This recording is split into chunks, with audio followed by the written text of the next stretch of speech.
absolutely fascinating to me. I enjoyed the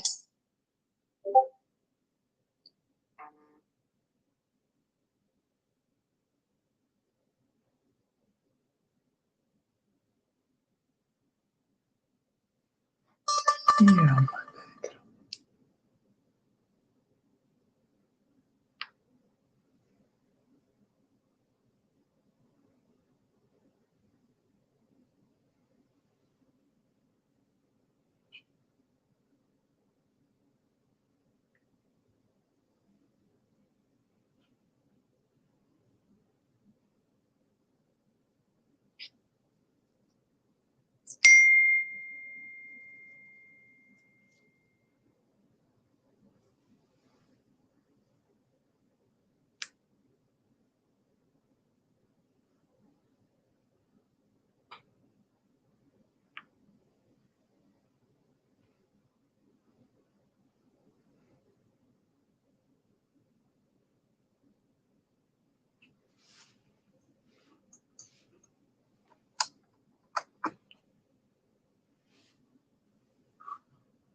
Yeah.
the buffet, if you like, the party. But I just have had to retrain myself to have a healthy, middle of the road attitude to food, and to allow it to come into my peripherals, but not be the be all and end all. You know,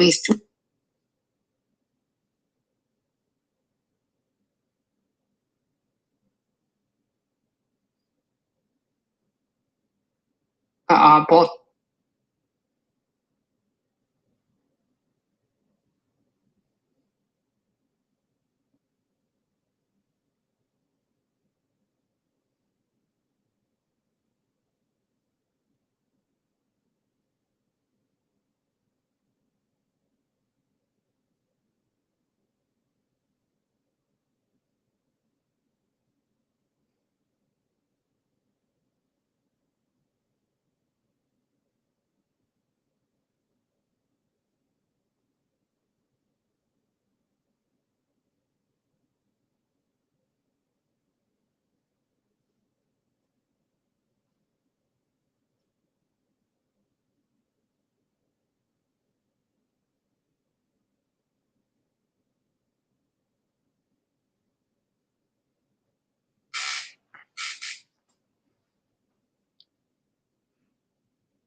Good afternoon, everybody.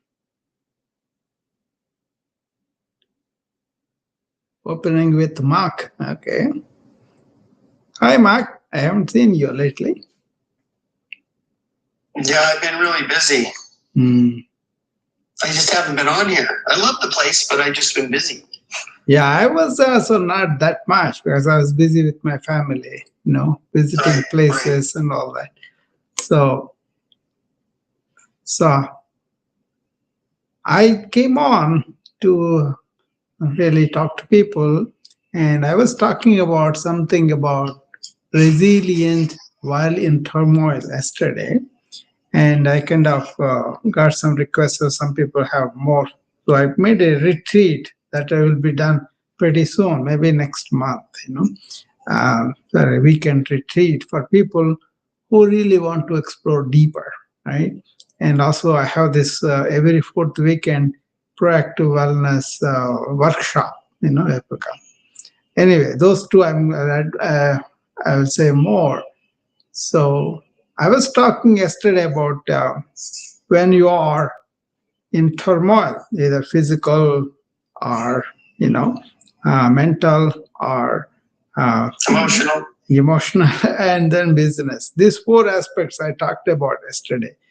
Have you listened to the talk at all, Mark? No. I love the idea, and I was going to say, Martin John did a thing maybe 6 months ago where it was, a side thing where he did the Tao workshop for like a day, and he prepared all this material, and I paid for it, but it was super cheap, like, I don't know, $25 or $50, maybe $50. It wasn't much, and you got his translation of the Tao with that. Okay. And so anyway, my point is, I spent a few hours, and I liked it, and it was great content. And I'm sure your retreat thing where it gives people the opportunity to go a little deeper than you can just chatting on here. Yeah. I think it's a great thing. Yeah. So the first day is going to be, there will be arrival and grounding Friday evening. So it's going to be. When is the date? I haven't fixed it yet. Probably next month in the middle. I was just keeping them interested, kind of. Yeah. So the first day would be arrival and grounding. Second day will be real immersion into everything from morning to the evening. And then third day will be integrating the whole thing and empowering themselves. And the key elements would be mindful meals, nature immersion, community support, and takeaway toolkit. Those are the ones I plan. What was the last thing you said? Takeaway toolkit. Oh yeah, 100%. Yeah, the kind of printable practice card, resilience journal, and access to guided recordings. So A lot is planned, but I hope people will participate and take advantage of that. I hear this quite often, Mark. Uh, you see, even though I say spirituality and all that, but I bring it to my regular life. I still am a functioning physician. I'm a health coach, and then a lot of people reach out with different problems. But mainly, I want them to be proactive, but they come after the fact. Like somebody had, Yeah, I get it. yeah, I get it. somebody had a severe surgery, then they come for the cancer and ask me for how do I handle this mentally. I'm having all this turmoil, like that. You know what I'm talking about. Irregular So life. my thought is, Mm. you know this about me. I'm really, in my mind, an intellectual. So I'll understand things, let's say, I've studied non-duality for hundreds of hours. Mm. So I understand it conceptually, mentally, Mm. but I don't practice it. Right? It comes with practice, right? So you live your life that way. You don't just No, understand what you it are means. studying something you don't have to. You are that non-dual. Right. You are that But my point non-dual. is, Yeah. practice exercises. Someone like me, it's like, okay, I get it now. I'm gonna go run around. No, you can't go run around. Since you get it, you have to be in it. Yeah. But the thing is, you are in it already. All you have to take away is what is preventing you from realizing you are in it. Right. That's it. And that's where the practice can be. But the actual thing is already there. That's the beauty about this thing is either it is Brahman or Tao. What it is it is not with the words. Come back, Mark. I'm telling you something important. I think you are there, but you just have to get into that. So what is it that is making you not realize that is where you want to understand where the role of the intellect and the thought. They're powerful tools that we have, but we get knocked down by that, and then you create your own cortex, and that cortex take you over, and you will not even know. When you wake up, you get sucked into that. So well, one thing that I was going to say, I have people, friends and family, that are, in practice, right? So they've studied the Tao and Eastern spirituality, and they're, 40 years old. They're not young. They've studied it. They don't drink anything or take any drugs, and they eat well, and they exercise, and they meditate every day for 20 minutes. Anyway, I don't meditate, and I don't do the practice stuff. But my point was, if you spend more time with the people that are in practice, right? They're living it, then you can't help but start living it better. Just be friends with those people, spend time with those people. That's very true. That's very true, because you are influenced by their life, by their living, by their behavior and all that. So this is called really living with people who are on the path of enlightenment or already enlightened. So for example, you take Okinawa, Japanese place where people are. I have a good friend who's Okinawa. Her mom's there. We're going to visit her there. Yeah, I know about Okinawa there. Yeah. There are several centurions. They live there. Yes. Okay, and listen to this. These people, they have a purpose in their life, and they love what they do, and they're really good at what they are doing, and they are addressing a need of somebody, and they're profitable. They make a little money to keep them sustained and all that, right? So let me just interject one thing. So this gal lived with my wife for a few years. She worked with us for 20 years. She's Okinawan, and she's just one of those people. She's like one of my favorite people because of all of the cultural stuff of Okinawa. She's just a great person. Yeah. Ikigai, that is the Japanese principle that has this. This is there in ancient Indian, in a way that is explained a little bit deeper. That is the dharmartha kama mokshas. That means whatever you do it because you love it, and also it's going to help the most people. So whatever you do, you go for the earning some money, you don't only earn money for the money's sake, but you use the money in a better way. Okay. And also you do the work because you love it. And as a secondary thing, money may come, right? And then other thing is you can have pleasure and desire to some extent, but don't think they are going to help you to understand what is this inner being.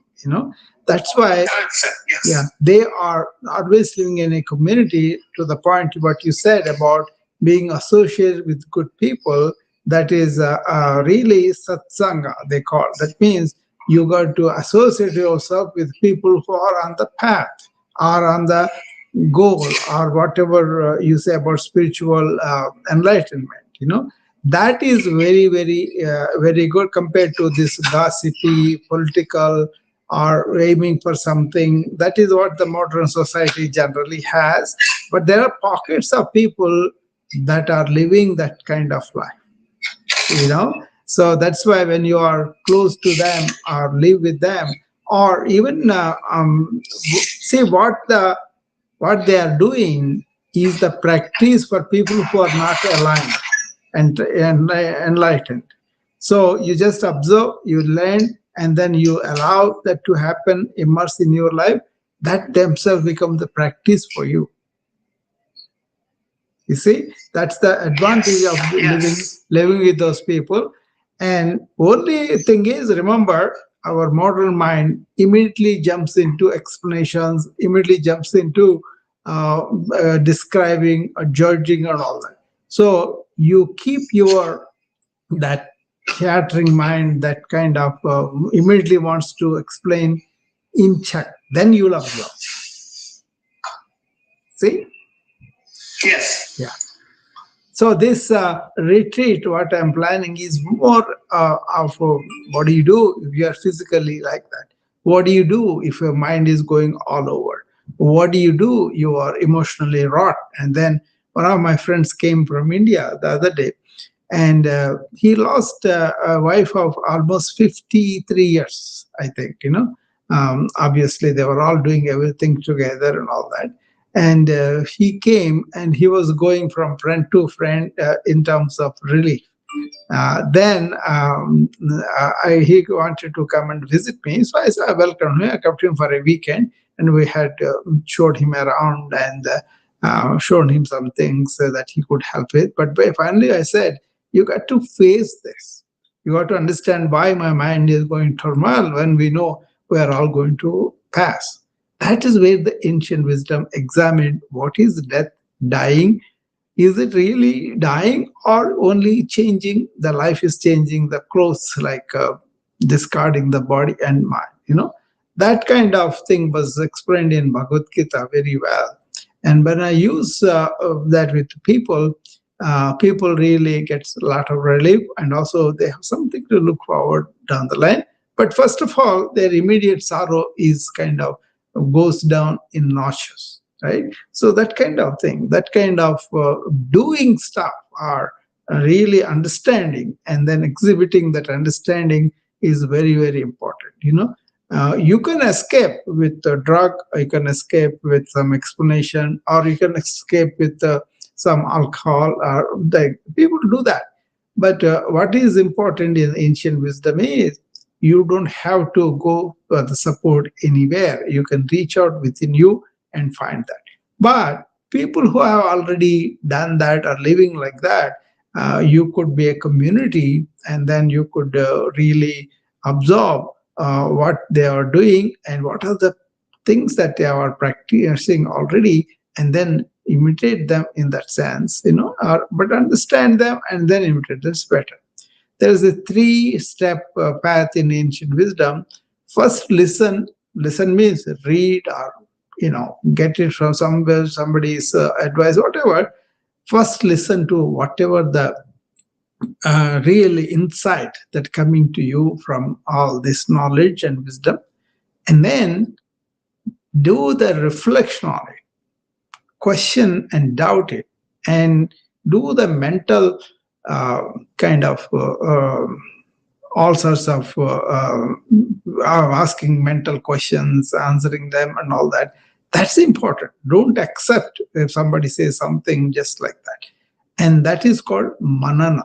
Listening is called shravanam. Second thing is manana, means I kind of take the information and go sit back and then discover what my mind is at, what understanding or not, and what does it say, what is my conditioning from the past say, all that, When you question deeper and deeper and deeper, then you will discover what is the truth about the matter. Once you discover, the third practice comes, which is applying it in your life. See, so to listen, first of all, you got to be quiet in your mind. See, the moment you start giving explanation, the moment you want to quote, then you are not really calming your mind so that you can listen. This is very important for me as a physician when I see a patient, right? Patient comes with a lot of concerns, a lot of worries, a lot of anxieties, a lot of fears, right? And a lot of hopes also. So he will be looking for me to be there to understand his suffering, to allow the validation of the suffering, and then look for the solutions. But first of all, I got to be quiet to listen to his version of it. That's what we put it in what's called motivational interviewing in the EMR, where the doctor doesn't dominate the time or overwhelm the patient, but he will keep quiet and say, what is the experience of your illness? How did it start? How is you are experiencing it? What is the treatment you have taken? What's the result of that? All that. He might have seen other doctors, other specialists. And when he come to me, he has a lot of things that he wants to tell me. So first I listen to him. I just keep quiet and listen to him, whatever he says. Maybe I'll have leading questions come. But basically, the patient is allowed to describe his experience with his illness. When it started, how it has got worse, how it has improved or not improved with the treatment, how many people he has seen, and all that comes up. So then he feels like, I did tell my doctor everything I have to do. By me keeping quiet, I'm able to really listen to him. This is what I call intellectual availability. Okay, so even in normal conversations also, our mind runs pretty fast. Take a deep breath, slow it, and see what is that I'm listening to the other person saying. Where is my understanding of this? Don't bring anything from the past, but just listen now. That itself is very, very, very important for other person to see that you are really relating to it. You are attentive to it. Okay. And then after you listen to the person, then I may say, okay, this patient has this particular illness, maybe a leukemia or maybe cirrhosis of liver, whatever, right?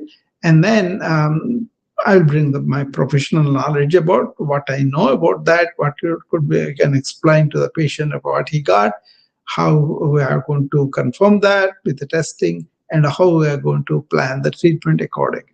So he has tools that he could take and then really assess himself, and then he will agree with or disagree with, or he has more questions and all that comes out. And finally, after his doubts, his questions are answered, we have come to a stage where we say, okay, this is what you got, this is what we're going to do. First, we are going to test it and confirm it, things like that, So then the patient feels like he's already started treatment because he has emptied his mind, and also he's looking forward to the plan. The plan is given to him, and then he will be brought back after the test results, everything comes back, and then we'll sit down and go with the plan. Okay. Then also he can listen, but he has to question everything, and he has to ask questions. And I encourage my patients to ask questions quite a lot, and also empower them by knowing about whatever they come to know about that illness, and then questions about it, and then they will be able to understand and follow the treatment plan much better. Okay. And then finally, you have to implement what you agree to, what you're going to do. The same thing with the mind, but it is very, very subtle with the mind, and mind goes very fast. So I'm teaching a process where you wake up in the morning and be aware, but not allow your thoughts to run away. And then second thing is, you develop that attentive mind in the morning and apply that throughout the day while you are working, right?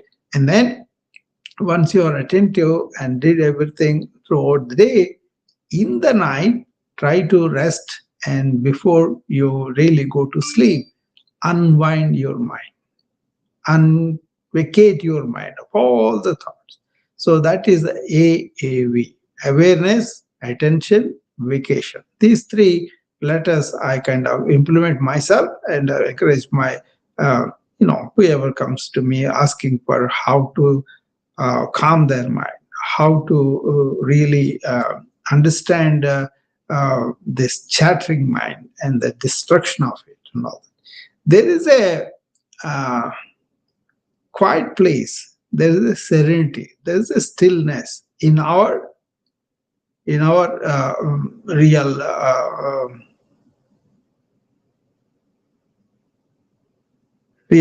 mind. There is a place where you are still, serene, calm, peaceful, joyful, and blessed. Touch that and go to sleep. And when you get up in the morning, again start being aware. Don't let your thoughts escape you. There is an ancient explanation for this. When the rishis found out, they said our own body is kind of inert. It doesn't say I am. It may indicate it's discomfort, it's itching or pain or stiffness, all that, but it doesn't say I am itching, I am painful. No, the pain comes to you, right? So that is called jada. Jada means body essentially inert, right? So it doesn't have any awareness and all that. So it doesn't say I am. And Chit, which is our real inner self, doesn't say I am your soul or anything like that. But there is a knot in between these two, which is our I thought. That thought comes up and say, I am. Then you have to see, where is this thought coming from? From your inner ground, right? You got to be your real inner ground, not what is arising from that as thought. So this is called Chit Jada Grandhi. Chit meaning inner self, Jada meaning the body, Grandhi means the knot between them is this I thought. That wakes up the first thing in the morning. So be aware of that and keep it away, and be aware of the surroundings, the presence, and everything that is in front of you. And then you will end up in that present mood, and then you observe the nature, you cement your presence much more, and then carry the presence in an attentive way throughout the day. Okay, so there is a method to this, going completely silent, and also using the thought as an instrument. That's what I do. I spend the day in awareness, but I use the thought consciously, and also end the thought consciously when it is not needed. That's why I live in this blissful, serene silence most of the day.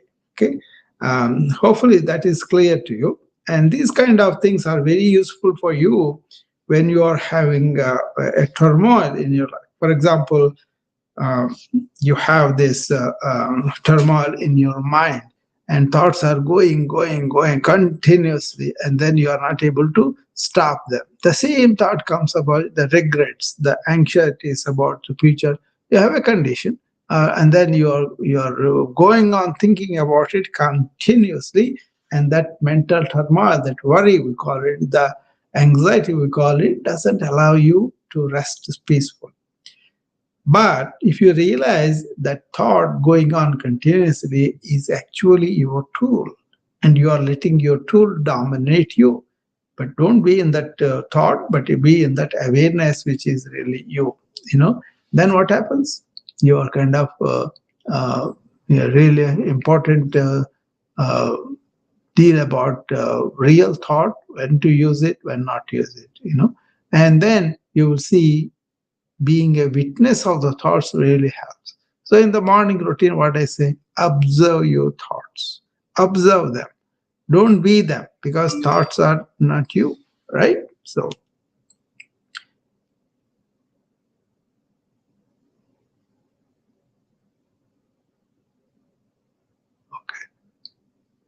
Mark has a question. Do you mind sending me an email to remind me and let me mark it on calendar for the resilience retreat?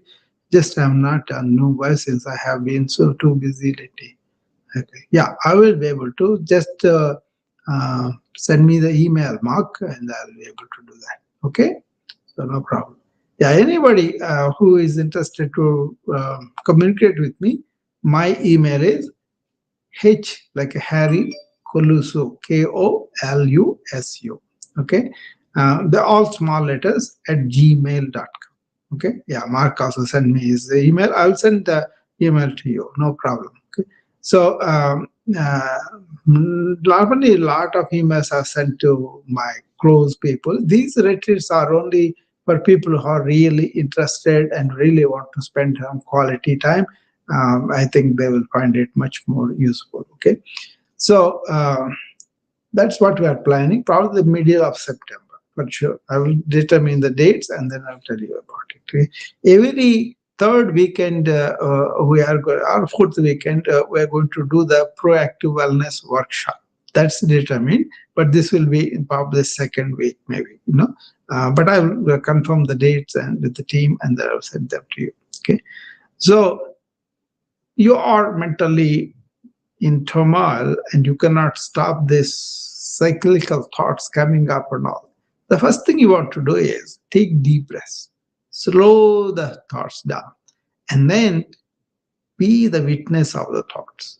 If you are cultivating to be witness of thoughts every day, when really something like this happens, this is much more easier to kick it, you know. And then once you have observed the thoughts, you will notice they are slowed. They are going to one thought. And when there's one thought, try to convert it from negativity to positive. Think of something positive around it, and usually you will find them. And then that will be your solution, that will be your escape. That is the way you really come out of that, and be established in awareness. And what do you do then? Whatever you can do, whatever that is possible, okay, you can do in a single task with a meditative process. You can also journal all your worries and everything so they will come out. So I do talk about a mantra for the mind. Whisper within that I am the sky. Thoughts are passing clouds. This anchors identity in spacious awareness rather than transient thought storms. The thought storms are like passing through the sky, but the sky is your awareness. More of it in the workshop and the retreat as we go through. And also, there are so many layers of it. Why people think continuously, why people are bothered by uh, thoughts coming negatively, and why they are not able to convert it to positivity. All those subtle aspects on a one-on-one basis will be explored. It's not a psychotherapy, it's more like understanding our inner core and staying in the core and using our tools of thought, emotion, and body. Okay, that kind of serenity, that kind of calmness really helps people to come out of this kind of storms that can come and go, but we kind of give so much value with that and then suffer because of it. The whole goal is you can have a turmoil because you have a physical illness or mental conditioning that you have to deal with, or you are emotionally hurt, or some people really are not kind to you, whatever, or the life is not kind to you. Situations happen where you lost your own people, things like that. Okay, and also your business turmoil. People take it to their heart and then they lose all the energy because they are so worried about the business failure, and they are concerned about the stability and all that. Okay, so these four aspects I'm going to take it up, and then whoever, some may have only physical, some may have emotional, some may have some business problems. Those things we are going to take, and we're going to say, how can you be inward oriented human being so that you can empower yourself from attending to your inner conditions, inner turmoils, inner storms, and then come out with any situation. It may not be according to what you want, but you are empowered. That is the inner resilience I talk about all the time. And once you have the inner resilience, it doesn't mean that life will present with you all joyful or pleasant things. There will be some situations where the turmoil happening, but you are empowered for it, not by some statement, but by actually engaging in certain behaviors, having certain perspectives, that are different from the modern perspective. Okay. So once you have that, you can age, you can live longer, and you can live longer in joy. Okay. So any other questions or anything that you people want to talk to me about?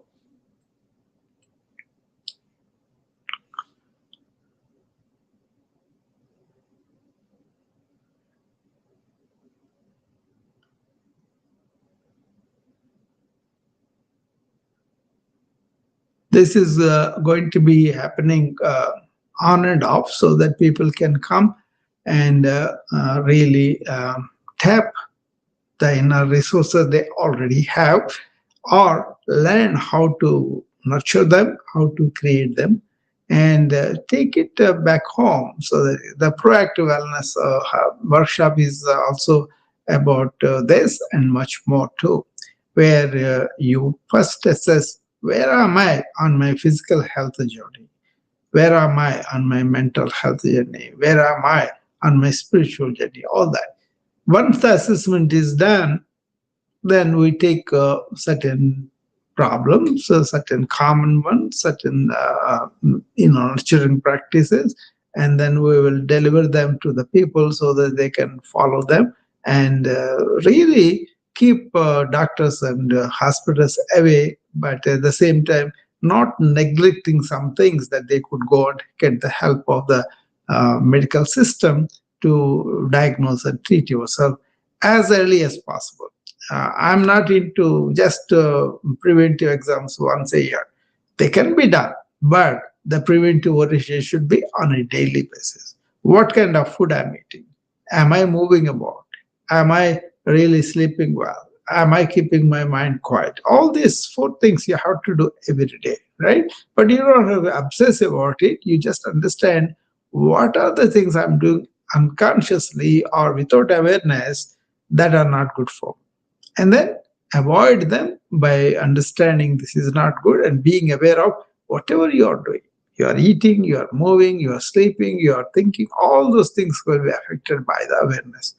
Landing in the awareness, not in just continuous thought, is very important for the modern society, modern civilization, because people are thinking that I can think all the time and I'll be fine. No, you'll burn out yourself. That's what's happening. Mechanically thinking is really making people neurotic and eventually mechanical and burnout. Okay, so always ask questions inside. What is happening with me? Who am I? Where are these thoughts coming from? Where are these conclusions that coming? All that self-reflection will do a lot of good for you without being really, worried about that. Okay, so observation of the thoughts, like I talk about in the morning routine, that is going to be the initial thing that you do, so that you can create some distance from the thoughts and then you can observe them, and thereby you can transform them into something that you want. Okay, but a thought is only one faculty of ours, but is limited. So I think, therefore I am kind of spread all over the West, and the people are thinking I am my thoughts. No, you can have good thoughts and you can shape your life and all. But then thoughts are thoughts, they are limited, they come and go. You are aware of the thoughts, mean that thoughts are separate from your real self. Okay. Once you establish in that, this chattering mind won't be there. That's one thing I enjoy all the time. I enjoy this blissfulness of silence, blissfulness of stillness, without really doing any of it. Just that understanding comes through. I don't cling on to the thoughts. That's the one thing I do. Okay. You just get aware of these things. Anyway, these two, look forward to whoever wants to come to the retreat. That will be online. It starts on a Friday and ends on the Sunday. Okay, and then a lot of these turmoils are taken. And other one is the workshop for what is proactive wellness, how to be proactively well, what are the measures we can employ, and what are we currently. It's not about theories and all that. Right now, what does my blood test show? What does my X-ray show? What does my family history show? What are the activities I'm doing? I could have this problem. All that. Like suppose you are a drinker of wine every day, 4 glasses. You are an alcoholic, even though you are drinking wine. Okay. So why am I dependent on this? How can I get off of it? Like that practical personal problems that can be presented in a general way, and then we will understand why we are getting into these habits, what are they going to do. It could be eating something without really paying attention to it. Okay, it could be not getting out of the chair and staying in the chair all the time, so if you eat mindfully, if you are mindful about your inactivity, your functional medicine can be applied, and then you can improve your own work uh, patterns or work ways where you are getting more inertia and more sedentary. Then we want to break that. So living in awareness means living in awareness of our body, mind, heart, and spirit. Okay, so that is the uh, pure awareness. That is what the ancient systems have talked about, and they lived like that. They didn't live this continuous uh, mind chattering, chattering, chattering, But what we do is we start with the chattering mind in the morning. We continue to allow the stimuli to go through our mind, and at the end of the night, we don't. We are exhausted and we go to sleep, but our mind never goes to sleep and gets up in the morning again and again chatter, chatter. What says you wake up in awareness, you kind of perceive what is going on, you are in the present, you are connected with the nature, with the people around you, and then you start the day bright and happy and peaceful, and then you end up having your mind is focused in the present, and continue that attention through the day, doing one task at a time and not allowing so many impulses come into your mind. Okay, you choose what is allowed, what is not allowed, and at the end of the day, get out of all those things, all the thoughts from the mind, and go to sleep. So it's like kind of a circle. Either you are in the chatter or you are in the silent awareness. Thought versus awareness. Okay, very easy, very simple if you understand that. Okay, it's right there in front of you, and you can really change that by yourself. Okay,